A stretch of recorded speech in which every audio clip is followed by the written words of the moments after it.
ये खबर पारुल यूनिवर्सिटी द्वारा प्रस्तुत की गई है।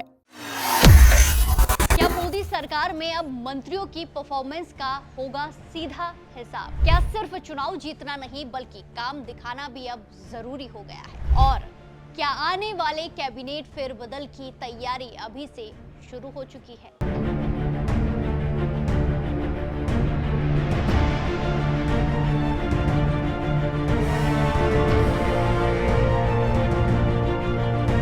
ये सब सवाल इसीलिए हैं क्योंकि देश की राजनीति में पहली बार ऐसा बड़ा रिव्यू सामने आया है जहां प्रधानमंत्री नरेंद्र मोदी ने अपने मंत्रियों के कामकाज का पूरा रिपोर्ट कार्ड तैयार करवाया है। मंत्रालयों की स्पीड, जनता की शिकायतों का समाधान और फाइलों का निपटारा, तकनीक का इस्तेमाल और फैसलों में तेजी, हर चीज को आधार बनाकर मंत्रालयों का मूल्यांकन किया गया। खास बात यह है कि कई मंत्रालयों की स्पीड, जनता की शिकायतों का समाधान, फाइलों का निपटारा, तकनीक का इस्तेमाल और फैसलों में तेजी, हर चीज को आधार बनाकर मंत्रालयों का मूल्यांकन किया गया। खास बात यह है कि कई मंत्रालयों को सिर्फ संतोषजनक रेटिंग मिली है, जिसके बाद सरकार के अंदर हलचल तेज हो गई है। अब सवाल यही है कि आने वाले दिनों में बड़े बदलाव देखने को मिल सकते हैं। नई दिल्ली में हुई केंद्रीय मंत्रिमंडल की अहम बैठक में प्रधानमंत्री नरेंद्र मोदी के सामने सभी मंत्रालयों की परफॉर्मेंस रिपोर्ट पेश की गई। कैबिनेट सचिव टीवी सोमनाथन ने मंत्रालयों के कामकाज का विस्तृत प्रेजेंटेशन दिया। इस रिपोर्ट में सबसे ज्यादा फोकस इस बात पर रहा कि कौन सा मंत्रालय जनता की शिकायतों को कितनी तेजी से हल कर रहा है और फाइलों को कितनी जल्दी निपटा रहा है। सरकार की तरफ से साफ संदेश दिया गया कि फाइलें महीनों तक दबाकर रखने का दौर अब नहीं चलेगा।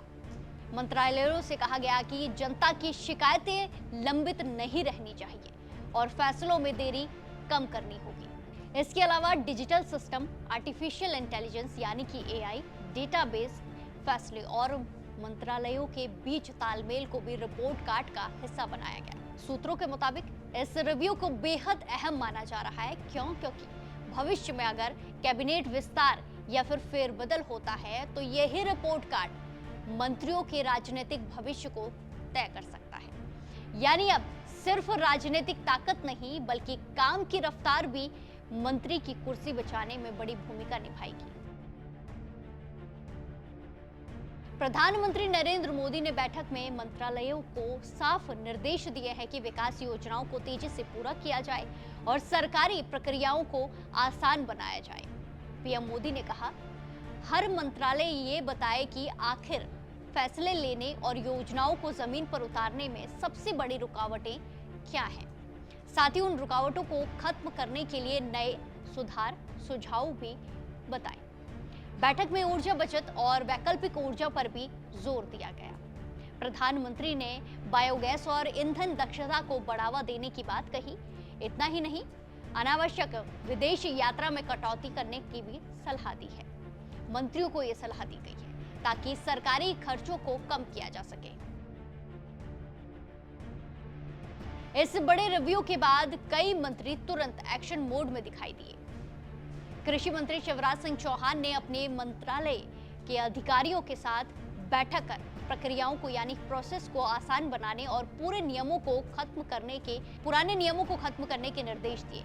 उन्होंने साफ कहा कि प्रशासनिक कार्यशैली बदलनी होगी और फाइल तैयार करने से लेकर फैसले लेने तक हर स्तर पर गुणवत्ता सुधारनी होगी। शिवराज सिंह चौहान ने ड्राफ्टिंग यानी कि नोट और फाइल तैयार करने की प्रक्रिया को बेहद अहम बताया है। उन्होंने अधिकारियों को बेहतर ट्रेनिंग देने की बात कही है ताकि फैसले स्पष्ट, मजबूत और नीति के मुताबिक हो।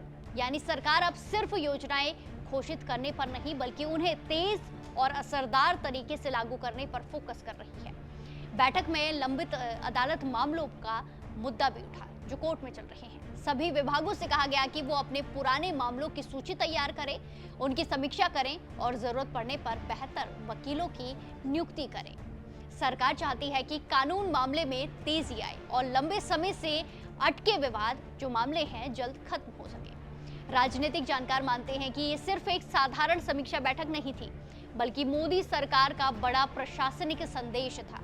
जनता तक तेज फैसले पहुंचाना, सिस्टम को डिजिटल बनाना और जवाबदेही तय करना, यही इस नए मॉडल का केंद्र है। आने वाले समय में इसका असर कैबिनेट, ब्यूरोक्रेसी और मंत्रालयों की कार्यशैली तीनों पर देखने को मिल सकता है। तो क्या मोदी सरकार अब परफॉर्मेंस मॉडल पर पूरी तरह शिफ्ट हो चुकी है?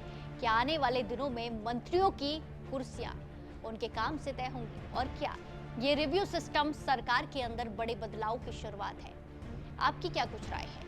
कमेंट्स में जरूर बताएं और बाकी देश और दुनिया की खबरों के लिए जुड़े रहिए दैनिक जागरण के साथ। नमस्कार।